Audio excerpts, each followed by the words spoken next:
Labas rytas dar kartą. Susirenkam sekmadieniais, kad būt Dievo akivaizdoje.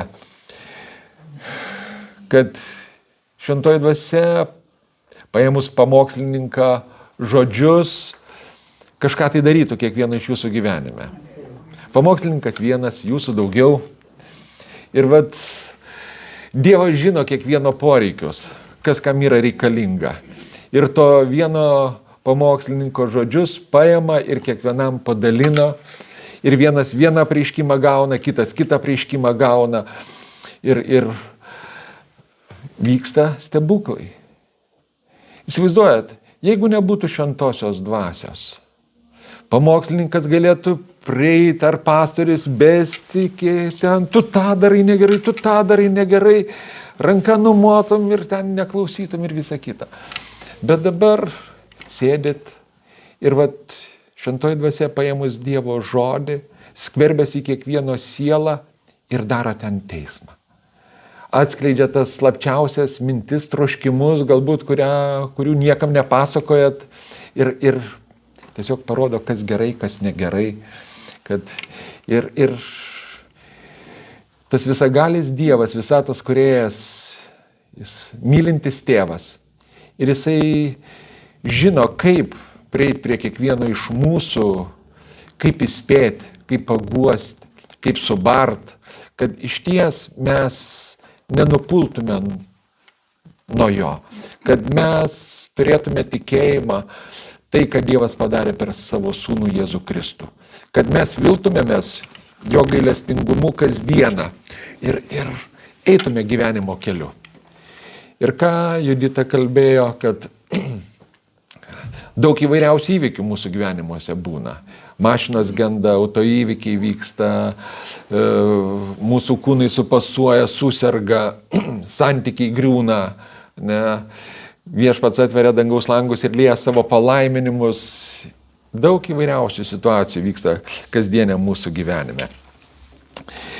Ir jeigu ten žinias pasiklausot, ar ten kažkiek tai stebit tą erdvę informacijos, kad Elonas Muskas sakė, kad jau greitai štampuos robotus, humanoidus, kurie turėtų užpildyti žmonių buitį, kurie turėtų perimti didžiąją dalį darbų ir tiesiog kaip palengvinimas žmonėms būtų, nes dirbtinis intelektas sparčiai žingsniai žengia į priekį ir tobulėja, tos programos tobulėja.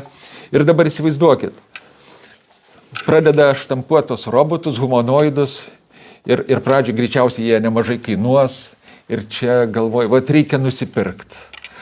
Sumoki gerą kainą, nusipirki ir ar programą kažkokią tai ten tiesiog namuose pasileidi. Ir žiūrėk, ta programa tobulėja, pati mokosi ir tu duodi komandas, o tas robotas ar ta programa nebeklauso. Sako, ne taip reikėtų taip ir taip daryti. Bet sakai, aš noriu, kad tai būtų. Bet ginčiasi su tavim, nesutinka. Pradeda kažką tai savaip daryti. Ir ką tada darytum? Greičiausiai eitum pas pardavėją ir sakytum, ta programa ne taip veikia, kaip aš noriu. Pasimkit atgal, gražinkit man pinigus. Ir išties, kai pagalvoji apie mūsų gyvenimus, raštas juk aiškiai sako, kad esam nupirkti už brangią kainą ir nebepriklausom patys savo. Ar tiesa raštas sako? Kad didžiulė kaina sumokėta už mūsų sielas. Kristus mus išpirko, atpirko. Ne? Kur tie žmonės buvo parsidavę? Už ką buvo parsidavę? Patys pirmieji žmonės. Ne? Už ką jie parsidavė? Kodėl jie atpuolė nuo Dievo? Ir kada skaitai, šėtonas ateina ir sugundo. Sako, tapsit išmintingi, kaip Dievas. Tikriausiai Dievas kažką tai nuo jūsų slepia. Bet jeigu atsikasit to vaisiaus, Iš ties jūsų gyvenimas pasikeis, jūs būsit visai kitokie. Kaip dievai būsit. Nors aiškiai buvo pasakyta Dievo sprendimas. Jeigu suvalgysit nuo to medžio, mirte mirsit. Ir pirmieji žmonės nepatikėjo Dievo tiesa. Pirmieji žmonės patikėjo melu ir tokiu būdu jie buvo atskirti nuo Dievo. Ir Dievas, jisai, kaip skaitom šventą raštą, suplanavo susigrąžinti savo kūrinį. Ir jis sumoka tą didžiulę kainą, kad jo kūrinys sugrįžtų pas jį. Ir to kaina Dievo sūnaus gyvybė. Kristaus pralietas kraujas. Sako, žmogus tiek niekad neturės, kad išpirktų savo sielą ir nematytų sugedimo. Raštas tai aiškiai sako. Už sielą didžiulę kainą. Ir jeigu tai paėmus kažkoks tai magnatas, užvaldo visą žemę, turi visos žemės resursus ir galiausiai sako, Dieve, aš noriu amžinybės. Imk mano visą turtą. Imk tai, kas man priklauso. Ir Dievas sakytų, nepakanka. Visos šitos žemės turtai neverti vienos sielos kainos. Įsivaizduojat? O kaip žmonės draskosi dėl to ilgesnio euro, dėl to blizgančio metalo, ne? Žudo vieni kitus, kankina, ne? Kad tik daugiau turėtų. Ir galvoja, turės, bus saugus. Raštas atveria tą, kad turtuolis už savo turtų slepiasi kaip už tvirtos sienos. Ne? Kiti sugalvoja savo vardai žemės pavadinti, kad jų tik tai vardas neišnyktų iš šito žemės. Ir Dievas tai sako, tuštybė. Ir vienas iš turtingiausių žmonių šitoj žemėje, Saliamonas, kuris matė daug, ne, turėjo išmintį iš Dievo. Ir jis įvardina, sako, tuštybė, tuštybė. Ir atrodo, Saliamonai, kaip? Tu gavai iš Dievo, tu prašei išminties, kad teisingai teist tautą, kad sužiūrėti Izraelį. Ir Dievas sako, kadangi tu neprašei turtų ir savo priešų gyvybės, o prašei išminties iš manęs, aš tau dar pridėsiu ir turtus, ir išminties, ir priešus. Ne? Ir aplinkinės tautos gyveno taikoj su Izraeliu. Izraelis klestėjo. Bet galiausiai Saliamonas gyvenimo pabaigoj, ką jis padarė? Jis tiesiog nusavino tą išmintį ir nebegerbė tai, kas buvo įsakyta, tai, kas buvo Dievo duota Izraelio tautai. Buvo aiškiai pasakyta, kad nebegrįši atgal į Egiptą, nebeįsigysi kovos vežimų, nevesi svetimtaučių. Žydams buvo aiškiai pasakyta, bet ne, Saliamonas jisai daug svetimtaučių mylėjo.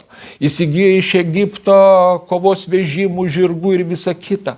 Ir galima sakyti, tokiu būdu paniekino Dievo įsakymą. Ir galiausiai jo gyvenimo pabaiga liūdna. Ne? Nukrypo nuo Dievo. Svetimtautės nukrypė Saliamoną nuo Dievo. Nors jis buvo pašauktas kaip indas tarnauti, apreikšti Dievą, rūpintis savo tauta. Bet jis nusavino tai, kas jam buvo duota. Ir dabar tai, ką minėjau, kad mes esam nupirkti už brangę kainą ir nebepriklausom patys savo. Kiek aš šiandieną suvokiu tą tiesą? Kad aš esu nupirktas Kristaus krauju ir tapau Dievo nuosavybė. Aš esu jo nuosavybė. Kaip gyvendavo vergai? Ne? Jeigu taip pamačius, ar skaitėt galbūt, tu priklausai savo šeimininkui, savo ponui. Tu nieko neturi. Ir tu turi daryti tai, kas tau yra pasakoma. Ir iš vienos pusės be abejo toms sieloms be galo skaudu. Ir kiekvienas greičiausiai vergas, jisai svajojo apie laisvę, apie nepriklausomybę. Ir dėl ko buvo nuspręsta atsisakyti vergystės, dėl to, kad technologijos žengia į priekį 18-19 amžiui ir vergų darbas jis nebuvo našus. Dėl to, kad vergai dirbdavo tol, kol juos prižiūrėdavo.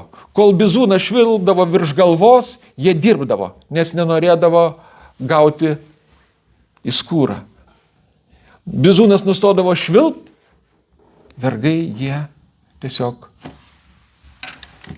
ne tai, kad tinginiaudavo, kiti ir sąmoningai ten kenkdavo, kažką tai darydavo, nes jie nesutikdavo su tuo.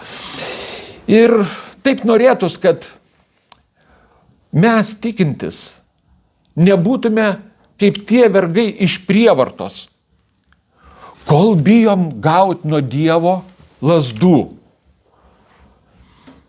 Mes einam į bažnyčią, mes meldžiamės, mes aukojam, Dieve tik tai palaimik, Dieve tik tai apsaugok, Dieve tik tai pasirūpik. Ir Dievas duoda. Pasižiūrėkit, kiek daug žmonių pradžiai ateidavo į bažnyčias. Ir visi su poreikiais. Vieniem vienokių dalykų reikėjo, kitiem kitokių. Kažkas tai žmonos, kažkas tai sveikatos, kažkas tai darbo, kažkas mašinos, kažkas būto. Ir žiūrėkit, vieni gaudavo ir išeidavo, kiti negaudavo, supykdavo irgi išeidavo. Kiek galima? Aš meldžiuos, aš einu, aš aukoju, o Dievas neatsako į mano poreikius. Kiek galima? Ir eina kitur pagalbos ieškoti. Nes Dievas mato kiekvieno širdį. Nuo jo akių niekas nepaslėpta. Ne? Ir Dievas taip norėtų, aš esu tuo įsitikinęs, kad Dievas nori, kad mes, kaip ir raštas sako, pašaukti vergai Kristuje yra išlaisvinti, o pašaukti laisvieji tapo Kristaus vergais. Paulius ne vienoj vietoj sako, aš tapau vergu, tarnu dėl jūsų, kad tik tai kuo daugiau jūsų pagonių laimėčiau. Ir Paulius aiškiai suvokė, į ką Dievas jį pašaukė. Ir jis supranta, kad kokia didžiulė kaina sumokėta už jį, kiek daug jam atleista. Ir iš ten jam ateina tos jėgos daryti dėl Kristaus, aukotis. Katras iš mūsų būtume ar pakeltume šiandieną Pauliaus kančias. Kada Paulius vardina savo išbandymus.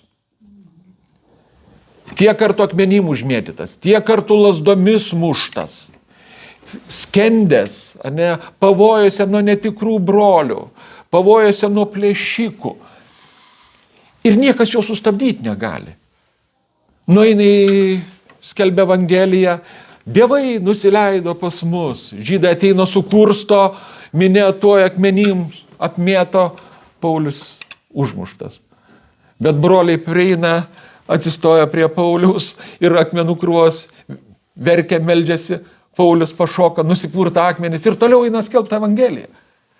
Kitas būtų sakęs, Dieve, už ką man tai, aš tau tarnauju, aš Evangeliją skelbiau, o gavau akmenų.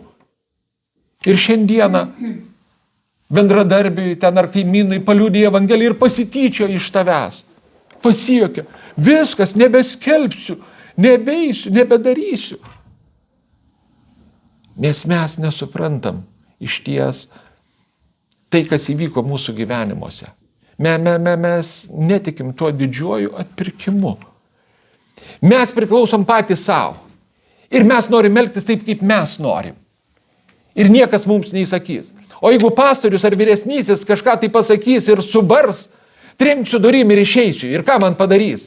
Eisiu ieškoti kitos bažnyčios. Man niekas nenurodinės, ką aš turiu daryti. Nes aš pats savo priklausau, aš pats savo esu šeimininkas, viršininkas. Ir mes nesuvokiam iš tiesi, ką mes esame pašaukti. Kas yra bažnyčia, kas yra Kristaus kūnas. Ką reiškia, kad esam nupirkti už brangią kainą ir nebepriklausom patys savo. Ir turim tiek savo sielą, tiek savo kūnų šlovinti Kristų. Ar taip raštas sako? Ir šiandieną daugelis, jie ieško savo naudos, eidami į bažnyčią. Aš nesakau apie jūs, tai, bet kaip ir minėjau, kad daugelis atėjo į bažnyčią, kad gautų iš Dievo tą, aną ir negavo, o jeigu ir gavo, paskui atsiprašinėjo. Ir kada, greičiausiai atsimena tą rašto vietą, kada iškėlė balių ir pradėjo kviesti į balių svečius. Ir ten pradėjo atsiprašinėti. Atleisk vedžiau, atleisk jaučių jungą įsigijau, nusipirkau žemės sklypą ir neturiu laiko ateiti. Bet greičiausiai prieš tai žmonės meldėsi ir prašė, Dieve, duok žmoną, duok tų jaučių jungą, duok tą žemės sklypą, viešpatie tau tarnausiu amžinai, tik tai palaimik, tik tai duok. Ir Dievas davė. Ir tada atleisk, neturiu laiko, gerą darbą turiu, sekmadienį dvigubai moka. Kada dirbi, sekmadienį dvigubai moka. O jeigu dar šventinė, tai keturgubai moka. Ir Velykų dieną žmogus, aš noriu dirbti per šventes, per kalėdas, per Velykas, nes ten keturgubai mokės.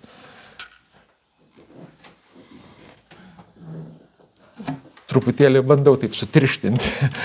Bet iš ties tai būna, kad Dievas kaip priemonė pasiekti savo tikslus, įgyvendinti savo tikslus.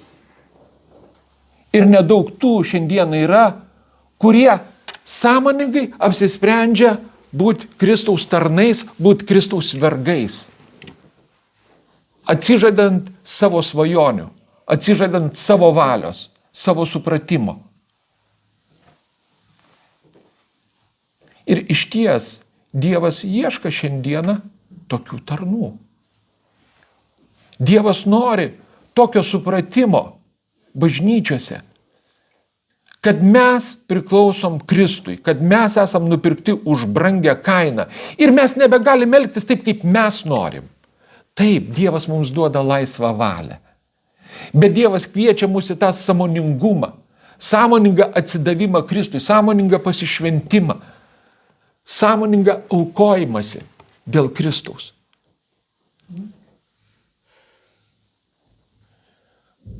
Suprantam tikriausiai, kad jeigu bažnyčia nesimels, nieko ir nevyks. Malda tai mūsų silpnumo, mūsų bankroto išraiška. Dieve, gelbėk. Dieve, daryk kažką tai. Ne? Kada mes prieinam stiprus pagal kūną žmonės, jie mažai meldžiasi. Kūniški žmonės, jie mažai meldžiasi. Ir Paulius sako, 3 kartus meldžiau Dievo ir prašiau, kad pašalintų nuo manęs tą sunkumą. Bet Dievas man pasakė, pakanka tau mano malonės, nes mano stiprybė apsireiškia tavo silpnume. Ir Paulius sako, todėl mieliausiai girsiu savo silpnumais, kad Dievo jėga pasiliktų su manim, kad Dievo jėga reikštųsi per mane. Ir žiūrėkit, kada susirenkam bažnyčiai, ar daug kas iš mūsų mes giriame savo silpnumais, savo trūkumais, savo nuodėmėm, kokie niekšai mes esam, ką mes mastom, ką galvojam, ne, kaip kitą kartą pasmaukt kitą norim ar užtvot, bet susilaikom. Kaip mintise kalam savo vyrus, savo žmonas prie kryžiaus, skiriamės mintise su savo antrom pusėm, nes užkniso, nebegalima pakęst. Kaip taip įmanoma, tiek kartų, tiek metų gyvenamo dar vis taip ir elgiasi ir nesikeičia. Ir mes patys savo priklausom. Bet Dievas, jisai kantrus. Dievas kantrus ir kantriai darbuojasi. Jisai supranta žmogišką prigimtį. Mes turim tą tinkamą užtarėją Dievo tėvo dešinėje, kuris buvo šitoj žemėje, kuris perėjo tuos visus sunkumus, pagundimus. Ir Kristus buvo gundomas. Tik tai pagarbink mane, tik tai paklusk man, aš atiduosiu tau visas tas karalystės, nes jos man yra duotos. Tik tai pagarbink mane. Eik šalin šėtonį. Eik šalin. Aš renkuos kryžiaus kelią. Ne dabar šią akimirką tapti viso pasaulio valdovu. Aš žinau, į ką esu pašauktas. Aš žinau, kokia mano misija. Ir Kristus eina kryžiaus keliu. Kristus mato tas kenčiančias sielas, parsidavusias sielas. Ir moka kainą, kad atpirkti jas, kad sugrąžinti pas savo kūrėją. Ir šiandien tos aukos dėka mes turim tą ryšį su visatos valdovu, su visatos kūrėju. Ir kaip Kristus apreiškia, su dangiškuoju tėvu. Be Kristaus žmonės ir nebūtų pažinę, kad tas visatos kūrėjas yra dangiškasis tėvas. Kristus apreiškia, atveria. Ir šiandieną tas visatos valdovas kūrėjas kantriai laukia iš bažnyčios sąmoningumo. Šventoji dvasia vėl ir vėl ragina mus pažinti Kristų. Suvokti, kokia didžiulė kaina sumokėta. Kad mūsų širdis atsivertų, kad mūsų širdis prisipildytų dėkingumo. Ir mes būtume įkvėpti iš to dėkingumo aukot save, atiduot save. Mes nematom, kokia didžiulė auka už mus paaukota, iš kur mums semtis jėgų. Jeigu aš pastoviai bambantis, nepatenkintas, to nėra, ano nėra, tas ir tas vyksta, kodėl taip yra. Ir toliau viskas tai tęsiasi. Bet jeigu iš ties mes pradedam atsigręžti į Kristų, į jo auką, į tą didžiulę kainą sumokėtą už mūsų sielas, ir meldžiam ir prašom, Dieve, padėk apmastyti, padėk suprasti. Te plečiasi tas apreiškimas manyje į gilį, į plotį, į aukštį. Į visas pusės te plečiasi, kad iš ties mano širdis būtų apimta to begalinio dėkingumo. Kada karalius dovanoja tą didžiulę skolą tarnui, 10 000 talentų. Didžiulė skola. Sako, eik, aš dovanoju tau. Kaip tarnas klausės? Ką jis išgirdo? Jo atsakymas stebina. Luktelėk, viešpatie, aš gražinsiu. Ir greičiausiai karalius pagalvoja, iš ko tu gražinsi? Kodėl tu negirdi, ką aš tau sakau? Aš dovanoju tau, aš atleidžiu tau tavo skolą. Ir kada jisai nesuprato, kas įvyko, bet jis akcentą padėjo ant savęs. Luktelėk, aš gražinsiu, aš kietas esu, aš pasistengsiu, aš užsidirbsiu. Aš žinau, kad tas ir tas skolingi man, aš čiupsiu juos už gerklės ir greitai išreikalausiu tą skolą ir aš atiduosiu. Bet žinom iš tos istorijos, kad sutikęs savo pažįstamą ir pradėjęs jį smaugti dėl 100 denarų, dėl mėnesio atlyginimo kažkur tai. Ar kiek ten ta suma nedidelė, ten kelių mėnesių atlyginimo, nedidelė, bet gražink man. Ir tas prašo, luktelėk, Gražinsiu. Jokio gailesčio. Į kalėjimą tave, jeigu dabar man negražini. Ir kiti tarnai pamatė, jie sukrėsti, jie nueina ir pasako karaliui. Ir karalius parsikviečia jį, sako, tu niekingas tarne. Aš tokią didžiulę skolą tau dovanojau. Ar ir tu neturėjai tai pasielgt? Ir kas su juo įvyksta? Įmetamas į kalėjimą, kol grąžins skolą. Ir kaip svarbu mums suvokti, kas įvyko.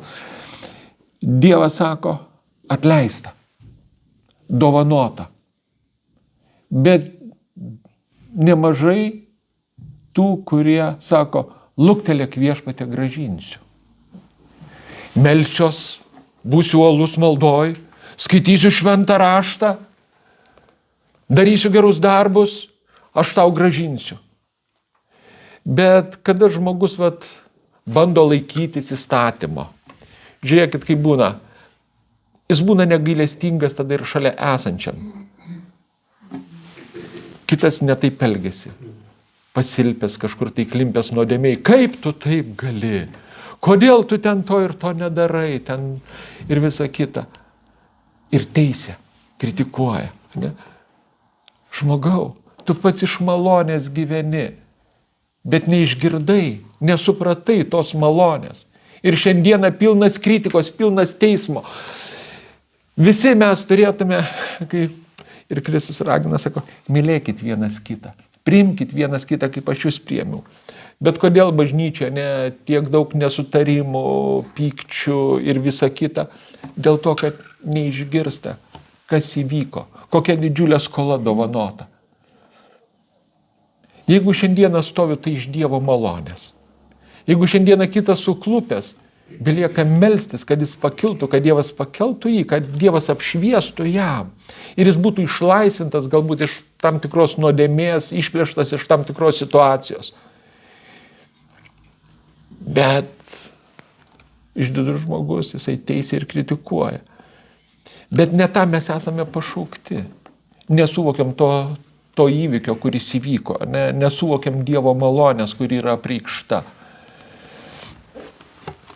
Ir Paulius sako, kiek bebūtumėte pasiekę, laikykitės tos taisyklės. Nesidžiuok, o aš jau pažinau, aš jau turiu tokį pažinimą. Ir tada ta nosis susiriečia, ką tu čia nieko nesupranti. Iš vis tu ten. Bet, sako, kiek bebūtum pasiekęs, išlaikyk tą nuolankę širdį, išlaikyk tą supratimą, kad tu esi tarnas, kad tu esi Kristaus vergas, kad tu negali riesti savo nosies. Nes jeigu kažką tai ir pasiekiai, tai tik dėl Dievo malonės. Ir Paulius sako, mesk tai už savęs ir vėl būk išalkęs Kristaus artumos, būk nuolankus savo širdimi. Ir Dievas tada tave kels ir naudos. Bet jeigu tik tai širdis pradeda didžiuotis, ką raštas sako?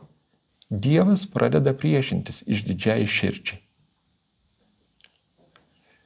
Ir nes toj žmogiškoj prigimty noras, kaip ir karalius Saulius, toj paminklą pasistatyti. Nugalėjo Amalekiečius, nulėkė į Gilgalą ir pasistatė savo paminklą. Aš kietas karalius. Aš įveikiau amžinus Dievo tautos priešus. Ir kažkas tai pavyko, kažkas tai įvyko. Oi, čia aš jau ypatingas. Ne tu ypatingas, ne aš ypatingas. Kristus ypatingas yra. Dievo sūnus ypatingas yra. Jis sumokėjo kainą ir tos malonės dėka mums šiandieną kažkas tai prasivėrė. Mes kažką tai pamatėm. Mes įgavom jėgų kažką tai padaryti ir padarėm. Ir Kristus, kada duoda tą pavyzdį Luko Evangelijoje,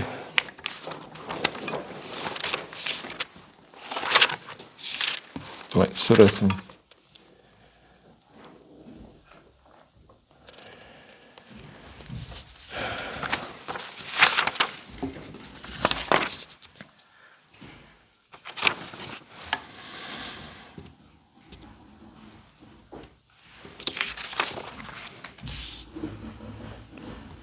Luko 17 skyrius, ne 7, 17. 6 eilutė. O viešpats atsakė, jei turėtumėte tikėjimą, 7. Kas iš jūsų, turėdamas ariantį ir ganantį vergą, jam grįžus iš lauko sakytų, to jau sėsk prie stalo. Argi nesakytų jam, paruošk man vakarienę, susijuosk ir patarnauk, kol aš valgysiu ir gersiu, o paskui tu pavalgysi ir atsigersi. Ar vergui dėkojama, kad jis atliko tai, kas jam liepta? Nemanau. Taigi jūs, atlikę visą, kas jums pavesta, sakykite, esame nenaudingi vergai, padarėme, ką privalėjome padaryti. Ir Kristus kalba čia savo mokiniams. Ir jeigu mes atsistotume į tą padėtį,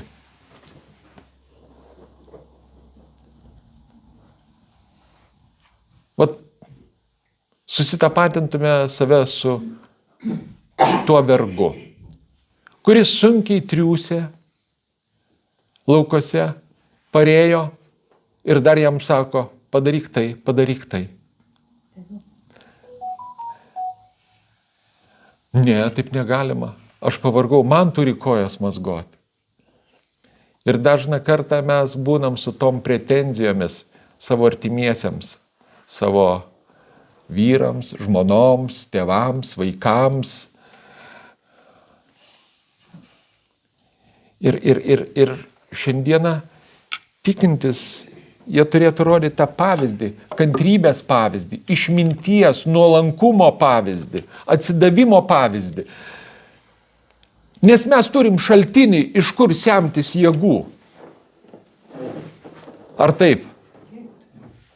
Bet jeigu to nėra, gal ne prie to šaltinio sėdi.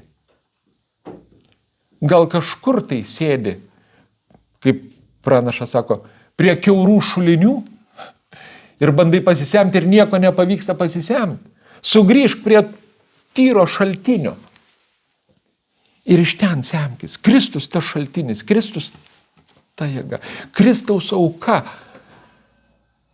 Ir čia mes turėtume susikoncentruoti. Ir jeigu šiandieną tau trūksta jėgų, motyvacijos, ne ten žiūri. Nes šventoji dvasia duota tam, kad mus įvestų į tiesą, kad mums atvertų Kristaus grožį, kad mus pamokytų Kristaus tiesų.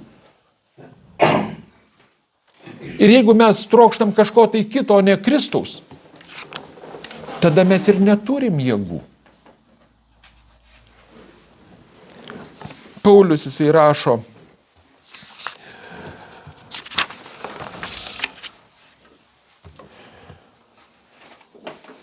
Filipiečiams 2 skyrius 4 eilutė.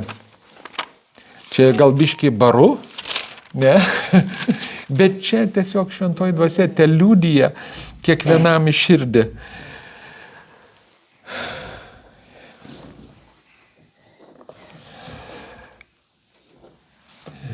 Antras skyrius 21 eilutė. Visi kiti ieško ne Jėzaus Kristaus, bet savo naudos. Ne? Čia apie Timotiejų rašo, sako, mat aš neturiu nei vieno kito tokio, kuris taip nuoširdžiai jumis rūpintųsi. Visi kiti ieško ne Jėzaus Kristaus, bet savo naudos. O apie jo ištikimybę jūs žinote, nes skelbiant Evangeliją jis tarnavo su manimi kaip sūnus tėvui. Ir sako, neturiu kito tarno, kuris taip būtų atsidavęs Kristui ir siektų Kristaus naudos. Kiekvienoje situacijoje. Kristaus naudos. Sako, visi kiti ieško savo naudos. Ir kaip mums šiandieną svarbu pažvelgti į save ir kiek ten yra širdyje to troškimo ieškoti Kristaus naudos. Darbe, namuose, su draugais, su pažįstamais, su giminėm. Ieškoti Kristaus naudos. Ne?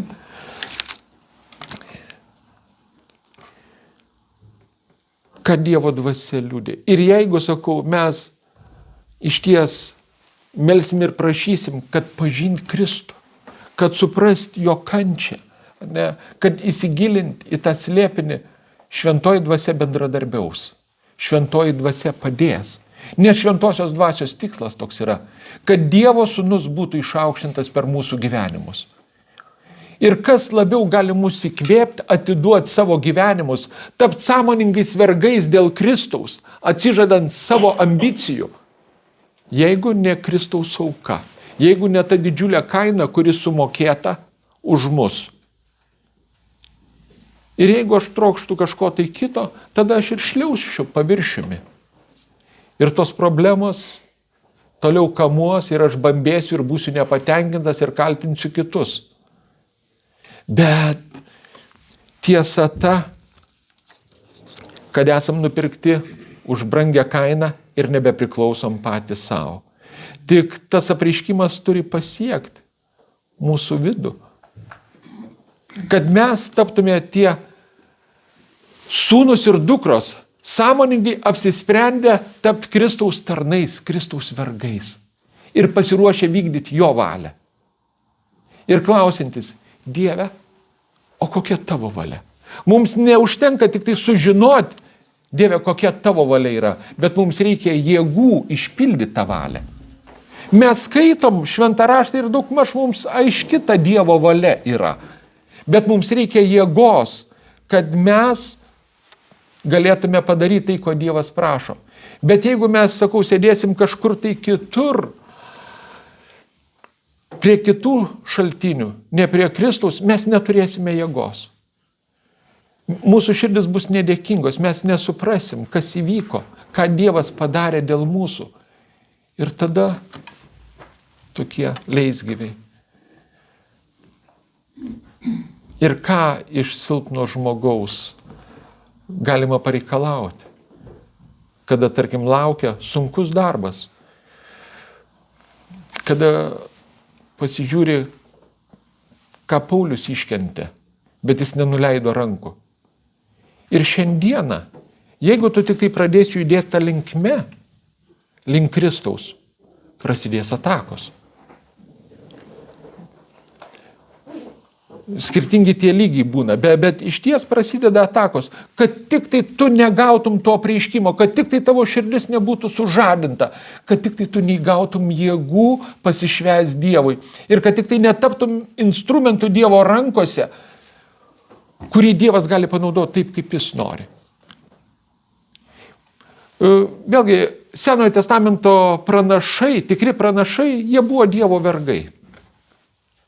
Pasišventę atsidavę Dievui.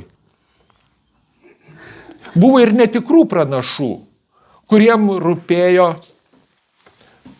žmonių nuomonė, kad jie būtų pagerbti, pamatyti, pastebėti.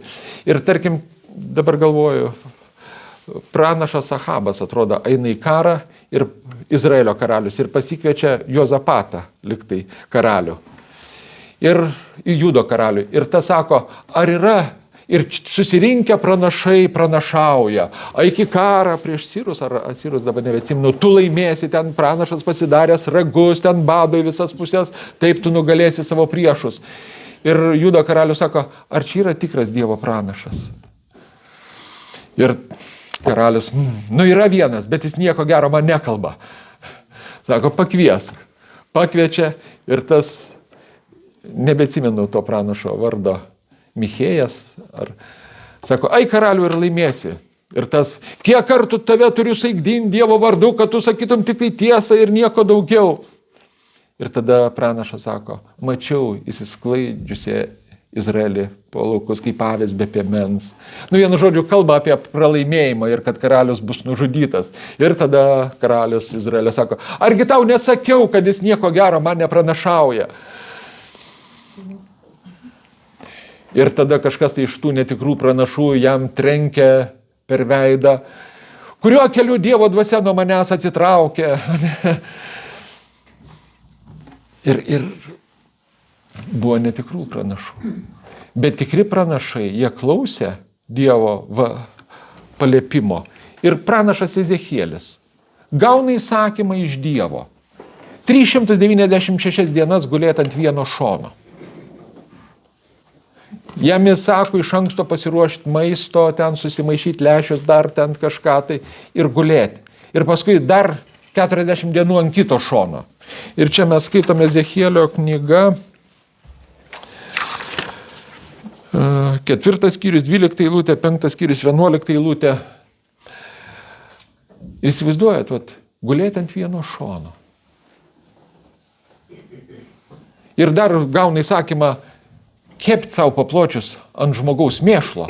Ir tada jau pranašas užsiema už galvos ir sako, Dieve pasigailėk, nieko nešvaraus nesuvalgęs. Sako, gerai, vietoj žmogaus mėšlo naudok kupranugario mėšlą. Kitas pranašas gauna įsakymą vesti paleistuvę. Ne?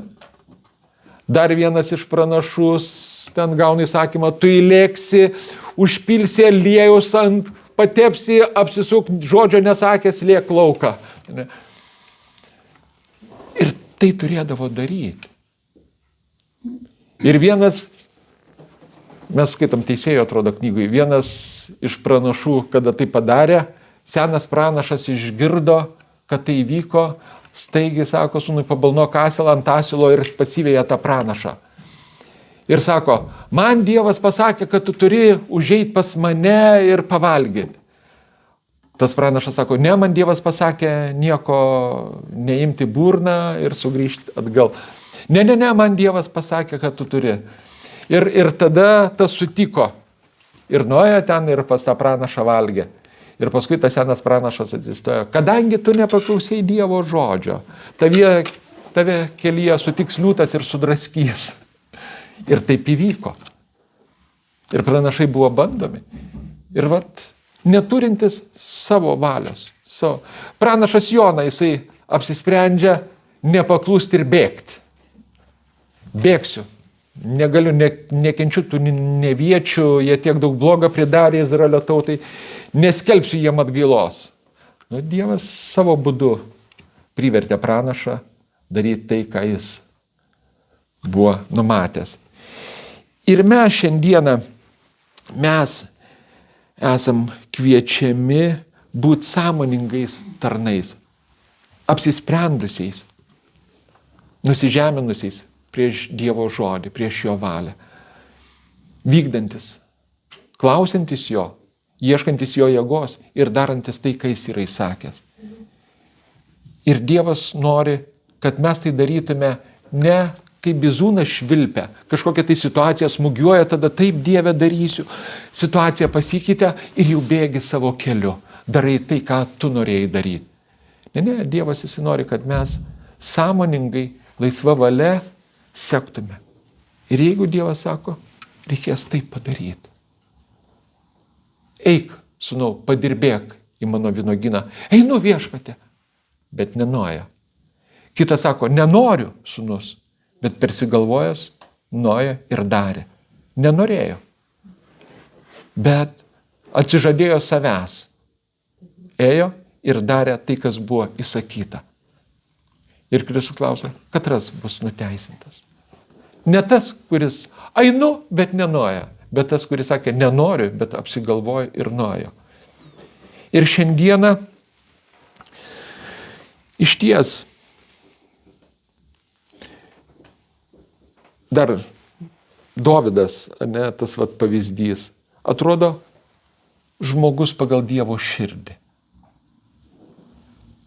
Bet jis aiškiai žinojo įstatymą, kad negalima liesti svetimo žmonos. Bet jis tuo metu nusprendė, kad jo kariuomenė stipriausia. Tvarkosi su visais priešais aplinkui, jo karvedžiai gerai paruošti. Ir ta rašto vieta, kada karaliai eina į karą, Dovydas pasiliko namuose.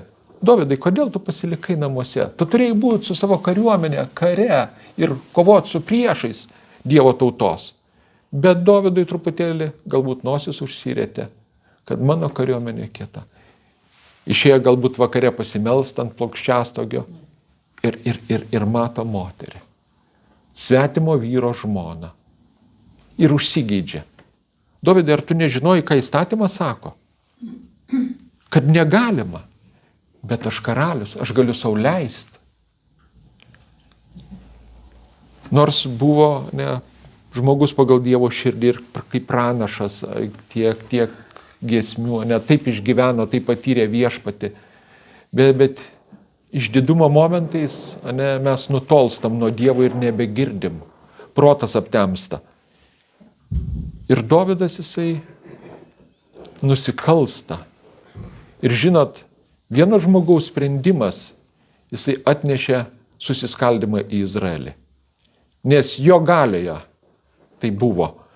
Ir sako, dabar kardas nuo tavo namų nesitrauks. Ne? Ir mes matom, kas vyksta Dovydo gyvenime. Ir mes matom, po to Izraelis kyla. Izraelį ir Judą. 10 giminių prieš 2 giminės. Ir karas tęsiasi 100 mečius. Dėl vieno žmogaus sprendimo, kuris paniekino Dievą. Pranašas Natanas ateina ir sako, per palyginimą ir Dovydas savo lūpomis savo sprendimą pasako, tas niekšas turi mirti, kuris ten tą vieną avelę savo svečiui sušėrė. Sako, Dovydai, tu esi tas žmogus. Tu esi tas žmogus. Kodėl tu paėmei Hetito Ūrijo žmoną? Tau maža buvo, būčiau dar davęs. 6 ar 7 turėjai, dar būčiau davęs, jeigu buvo mažai. Kodėl tu paniekinai Dievą? Ir mes matom, kas po to įvyksta. Ir šiandieną mes esam kviečiami būti sąmoningais tarnais, sąmoningais atsidavusiais Kristum. Ir aplinka aplink mus keistusi. Brangieji. Jeigu mes būtume tie kaip Kristus, kur skaičiau tą iš 17 skyriaus Kristaus palyginimą apie vergą grįžusį iš laukų. Žmona grįžta iš darbo, ar ten vyras grįžta iš darbo pavargęs. Tarkim, mane žmona pavargus, pareina namo. Žmona, man kojas pamasažuok, man sprandą pamasažuok. Žmona irgi pavargus. Bet jeigu vienas ir kitas apsisprendė toliau būti tarnais, grįžta, kad ir pavargęs, žmona, ką tau padėti? Tu visą dieną dirbai, buvai pavargus. Žmona, vyrelė, tu irgi pavargęs ten, ne? Ir tarnauja abudu. Atsiduoda, sąmoningai. Kaip ir ten YouTube vieną tokį nepalyginimą, bet žmona su vyru pykdavos namuose pastoviai, o kaimynai gražiai sugyvendavo. Ir vieną dieną žmona vyrui sako, tu nueik, sako, pas juos, sako, pasižiūrėk, kodėl jie nesipyksta, kaip jie gyvena, kad nesigirdi to triukšmo, visą kitą ir gražiai sutarė. Ir vyras nueina vieną vakarą ir stebi pro langą pas kaimynus, kas ten vyksta. Ir suskamba telefonas, vyras bėga atsiliepti ir užkliūda vazą ir vaza nukrenta ir sudūžta. Jis puola ten rinkti tašukės, žmona prilekia ir vyras atsiprašinėja, sako, žmonelė atleisk, užkabinau, nukrito, sudužo. Žmona sako, tu atleisk man, sako, aš netinkamai vietoj padėjau ir čia aš kalta. Ir jie abudu apsikabino, pasibučiavo, sutvarkė visą kitą. Ir tas vyriškis grįžta namo ir žmona klausia, ką matai, ką sužinojai? Sako, žinai, žmona, sako, jie abu visada kalti būna, sako, o mes visada abudu teisūs būnam. Ir tas žinau, aš teisus, tu man dabar turi patarnauti, tu man turi dabar padėti, tą turi padaryti. Bet jeigu mes apsiviltume tą tarno mantiją, apsispręstume būti Kristaus vergais ir grįžti kaip tas vergas iš lauko ir puolė patarnauti artimui. Ar neklestėtų tada šeimos, santykiai? Bet visada būna taip, kad kitas turi tarnauti. Aš dabar nusipelniau poilsio, aš nusipelniau patarnavimo man, dabar aš, man. Bet sakau, tas nesuvokimas išties. Kaip tas tarnas, mes čiumpam kitą už gerklės ir smaugiam ir sakom, grąžink skolą. Nes tu man esi skolingas. O kiek tu skolingas esi? Ar pamiršai? Pamiršai. Nes jeigu būtum prisiminęs, nebūtum kito čiupęs už gerklės ir smaugęs. Ir šiandieną mes esam kviečiami būti tais tarnais, būti tais Kristaus vergais, kurie ieško Kristaus naudos. Visur ir visada. Ir galbūt to atlygio nesulauksim čia šitoj žemėje. Galbūt pastoviai bus priekaištai, nepasitenkinimas. Kada Petras duoda įsakymą žmonoms, laimėti savo vyrus tinkamų elgesių. Ta romia taikinga dvasia, kuri be galo brangi Dievo akise.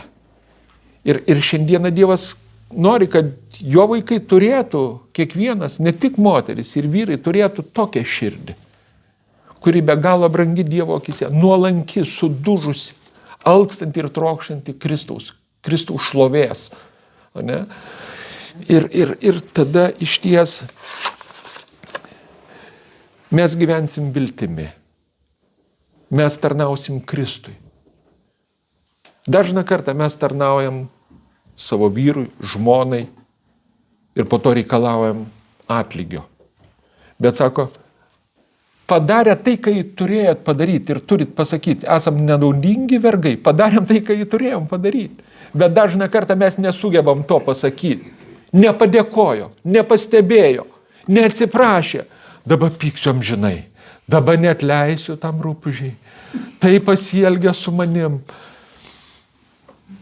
Sako, iki saulės nusileidimo sutvarkyk savo širdies reikalus. Atleisk. Iki kiek kartų? Žinote, ne? 70 kartų. Kart 70 dienoj. 490 kartų. Jeigu brolis atsiprašo ir atleidė. Ir ką mokiniai pasakė? Dieve, padėk mūsų netikėjimui. Neįmanoma. Taip, be Dievo neįmanoma. Bet jeigu tu matai, kokia didžiulė kaina sumokėta už tavo sielą, kiek daug tau atleista, tai įmanoma. Tik tai akis nukrypsta nuo Kristaus, niekas nebeįmanoma. Bet tik tai atsigręži į Kristaus auką, į tą didžiulę kainą, kuri sumokėta, viskas įmanoma. Tikinčiui viskas įmanoma. Amen. Todėl, brangieji, sėkim toliau paskui Kristų. Nepamiršim, kad esam nupirkti už brangią kainą ir nebepriklausom patys savo. Esam Kristaus nuosavybė. Esam Kristaus tarnai, esam Kristaus vergai. Ir kiekvienas gaus savo atlygį.